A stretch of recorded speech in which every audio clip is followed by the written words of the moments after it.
What would you do if someone tried to kick you out of your own space just because of your skin color?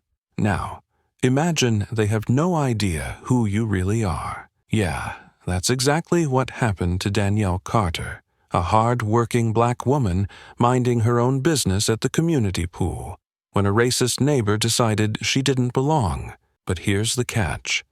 He had no clue that she was actually the police chief. And trust me, the way this whole thing played out, it was nothing short of perfect. Because let's be real, this kind of thing still happens way too often. People making snap judgments just because of someone's skin color, assuming they don't belong, assuming they must be in the wrong. And in Danielle's case, she could have shut it down in an instant, but she let it play out. Oh, and when the truth finally hit, whew, the look on that man's face, priceless.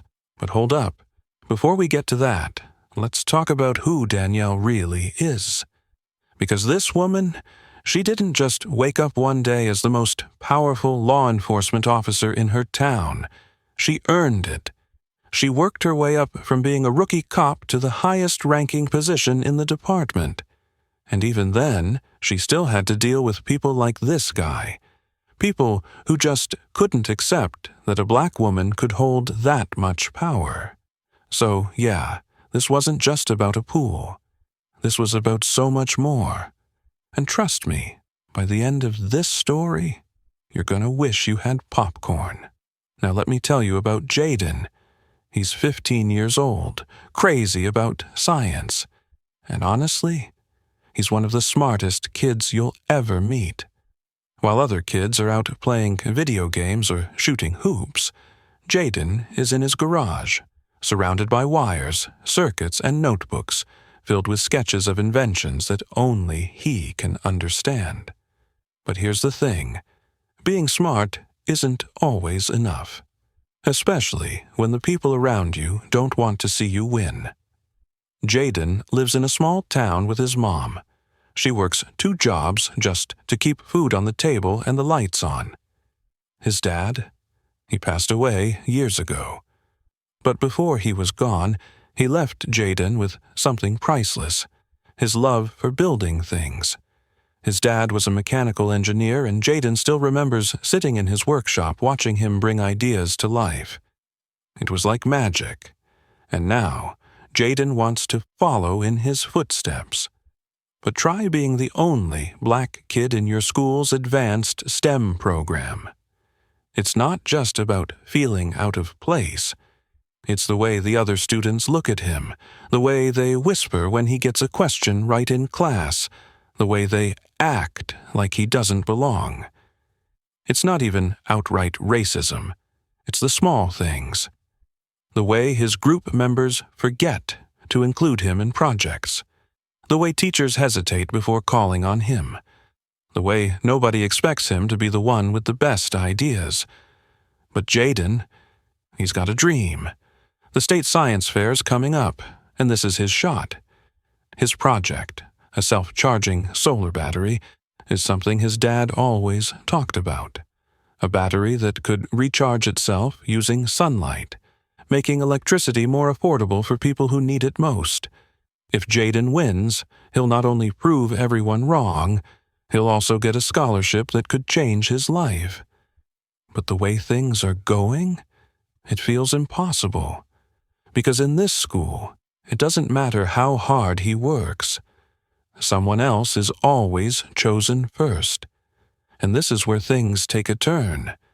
Danielle was finally getting a break. After weeks of back-to-back meetings, long hours at the precinct, and dealing with more issues than she could count, she had decided to take the day off. No phone calls, no emergencies, just her, a good book, and the cool water of the community pool. It was a small luxury, but one she rarely got to enjoy. She just settled into her chair, sipping iced tea and flipping through the pages of her novel, when she noticed him. Greg, middle-aged, slightly sunburned, and already walking toward her with that look on his face. The kind of look that told her exactly what was coming. Greg had lived in this neighborhood for years, and he had a reputation. Complaining about noise, side-eyeing new families who moved in, grumbling about how things used to be. He wasn't the type to yell or throw slurs. No, he was smarter than that. His racism was wrapped in fake politeness, in rules that only seemed to apply to certain people. And today, he had decided that she was the problem.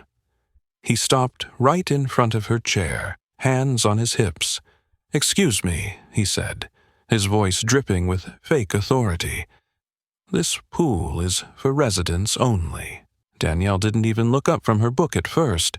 She took another sip of her drink, turning the page like she hadn't heard him. Maybe, if she ignored him, he'd get bored and leave. But Greg wasn't that type. He cleared his throat, louder this time. "I don't think you heard me," he said. "This is a private pool. We have rules, and you can't just walk in here." Danielle finally looked up, raising an eyebrow. She studied his face for a second before answering, keeping her voice even.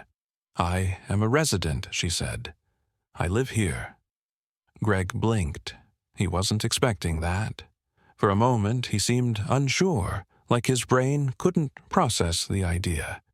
But then, just as quickly, he scoffed. "Right. Sure you do." He crossed his arms, shaking his head. "Look, I don't want any trouble, but you need to leave. Now." Danielle let out a slow breath. She had seen this kind of thing 1,000 times before. At stores, at restaurants, at community events. People who assumed she didn't belong. People who thought they had the right to decide where she could and couldn't be. And the worst part? He really thought he was doing the right thing. She didn't argue. She didn't raise her voice. She just repeated herself. "I live here," she said again. "I own a house right down the street." Greg wasn't having it. His face twisted into a smirk, like he had caught her in some kind of lie. "Oh, yeah? Then prove it," he said. "Show me your key, your ID, something." He gestured around the pool. "Everyone here knows each other, and I've never seen you before. So, unless you can prove you live here, I'm calling security." Danielle held his stare, but inside, she felt the frustration bubbling up. Why should she have to prove anything? Did he ask every single person at this pool for ID? Did he stop to check if all the other residents had permission to be here? Of course not. She could have pulled out her ID right then and there. She could have shut this whole thing down in an instant. But something in her told her to wait, because Greg wasn't done yet. He let out a dry laugh, shaking his head. "You people think you can just walk in anywhere and do whatever you want," he muttered. "This is why neighborhoods go downhill." Ah, there it was. He wasn't even trying to hide it anymore. Danielle felt her grip tighten on her book. But still, she stayed calm. "You're making a mistake," she said simply. Greg smirked. "Oh, I don't think I am." He pulled out his phone, tapping the screen. "I'm calling security, and if they don't handle it, I'll call the police." He looked her up and down. "We'll see what they have to say about trespassing." Danielle almost laughed. "Oh, we will." She leaned back in her chair, watching him dial. He had no idea what was coming. Greg was on a mission now. His face was red with anger as he stormed off, grumbling loudly to himself about people sneaking into nice neighborhoods and how rules need to be followed. He wasn't even trying to be quiet about it. He wanted people to hear him. He wanted the other residents to nod along, to share in his outrage. Danielle just sat there, watching him go. She could hear him muttering as he disappeared into the clubhouse. It was almost funny. Almost. But mostly, it was just tiring. She had dealt with men like Greg her whole life, the kind who thought they owned everything, the kind who got uncomfortable the second someone like her existed in a space they didn't approve of. But today, Greg had picked the wrong person. A few minutes later, he came marching back, and this time, he wasn't alone. The HOA manager, a short man in a polo shirt, walked beside him, looking slightly annoyed but still willing to listen. Behind them was a security guard, a young guy in his mid-20s wearing sunglasses and a badge clipped to his belt. He looked uncomfortable, like he already regretted getting involved. Greg, on the other hand, was loving this. He pointed straight at Danielle as soon as they got close. "There she is," he said, his voice just a little too loud, just a little too eager. "I told you, she's trespassing. She refuses to leave. I warned her, but she won't listen." The HOA manager sighed, rubbing his temples. "Ma'am, I'm going to have to ask." But Danielle had had enough. Before he could finish his sentence, she stood up. Not in a rush, not in anger, just calm and collected, the way she always was. She reached into her bag and pulled out her badge, flipping it open for them to see. And then, with the most casual voice in the world, she said, "Oh, don't worry about calling the cops. The police chief is already here." Silence. For a second, it was like the whole world had stopped. Greg's mouth opened, then closed, then opened again, but no words came out.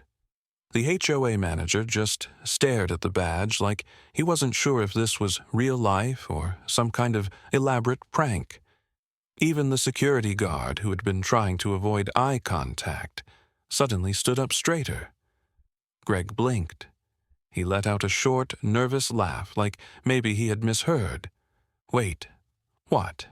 Danielle tilted her head slightly, letting the words sink in. "I'm the police chief," she repeated, her voice steady. "So, unless you're calling the police on me, I think we're done here." Greg looked like he had just swallowed a lemon. His face was turning all sorts of colors, red, pink, even a little pale. He stammered, struggling to find the right words, but what could he say? He had spent the last 10 minutes treating her like some random outsider, like a criminal who needed to be kicked out. And now he was realizing that she had more authority in this town than he ever would. A few people around the pool had started watching. Some had heard bits and pieces of what was going on, but now that things were unfolding, more of them were paying attention. And that's when it happened. A woman near the pool, someone Danielle had seen a few times before, but had never spoken to, shook her head and muttered, "Greg, she's lived here longer than you have." Greg whipped his head around, looking at the woman like she had just betrayed him. But she wasn't the only one. Another person, an older man sitting under an umbrella, nodded and added, "Yeah, I see her all the time. Maybe you should have asked before assuming things." More murmurs, more whispers. The realization was hitting Greg all at once. He hadn't just made a mistake, he had embarrassed himself. And Danielle? She just stood there, waiting, letting him sit in his own mess. Greg's face was a mess of emotions, shock, embarrassment, panic. He opened his mouth, then shut it again. It was clear he wanted to find a way out of this, to make it seem like he hadn't just completely humiliated himself in front of everyone. "Oh, I didn't mean," he started, forcing a nervous chuckle. "I was just, we have to be careful, you know."